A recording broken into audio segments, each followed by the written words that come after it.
Tell us a bit about yourself. Like what do you like doing when you're not being well? Tell us a bit about your job first. Until 2 weeks ago, I was pricing commercial gas and electric.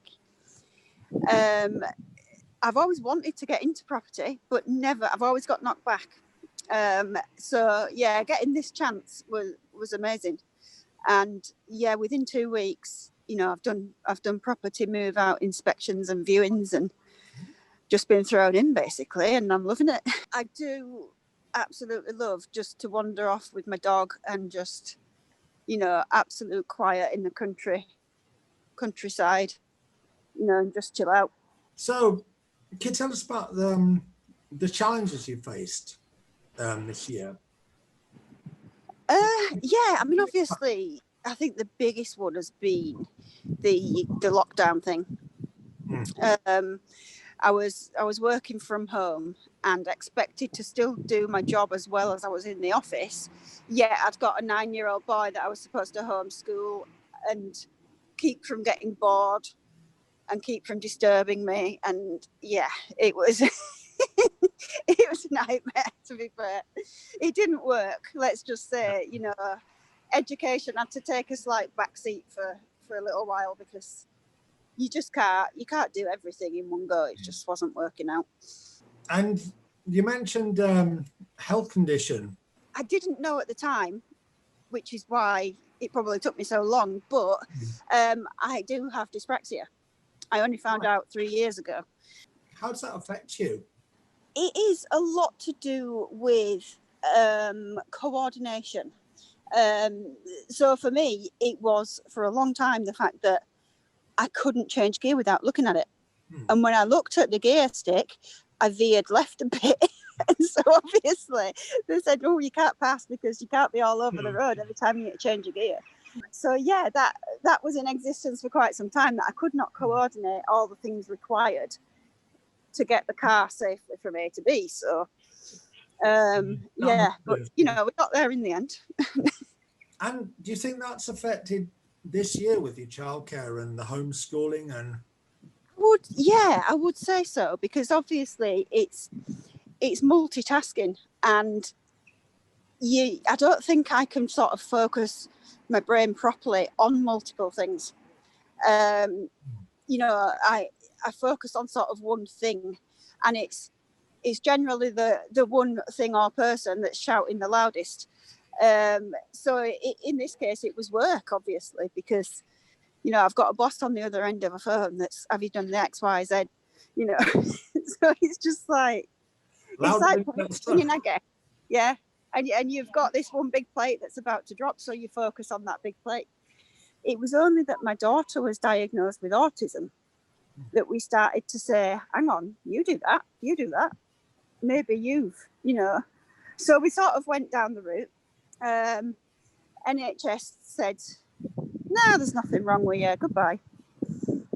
So I was like, right, thanks.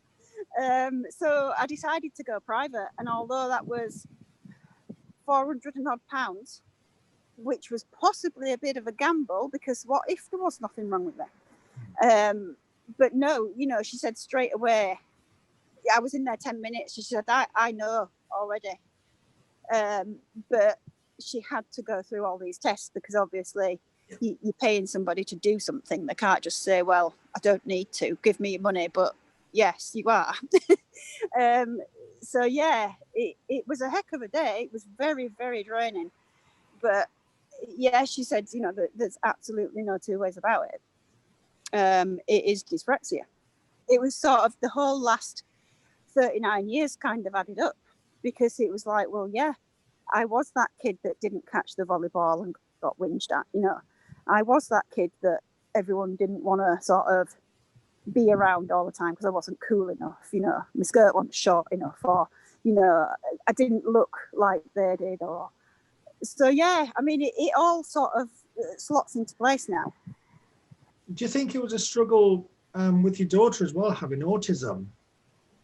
Oh, definitely. Yeah. Lockdown for her was an absolute nightmare. The things that she loved doing were taken away from her overnight. And, you know, she was absolutely devastated. So the only way she knows how is to take it out on those closest, if you like, because they will love her no matter what.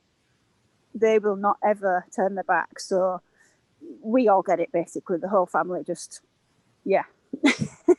But we've come to work around that now. You know, we know the very moment when something's not right, because she'll be sweary. Even though she's 17 next month, she'll be sweary. She'll argue for nothing.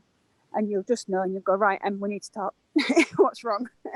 And you know, she will tell us. And, you know, we've sort of got it off to a fine art now. But it's not been without its struggles. She wasn't diagnosed till nearly 11. And back when she was about 9, she went through the violent stage.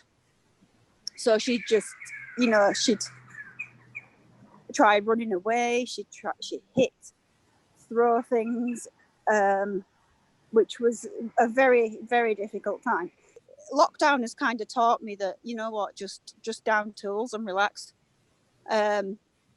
Because obviously we know now that the world is much more of a harsher place than it was 6 months back.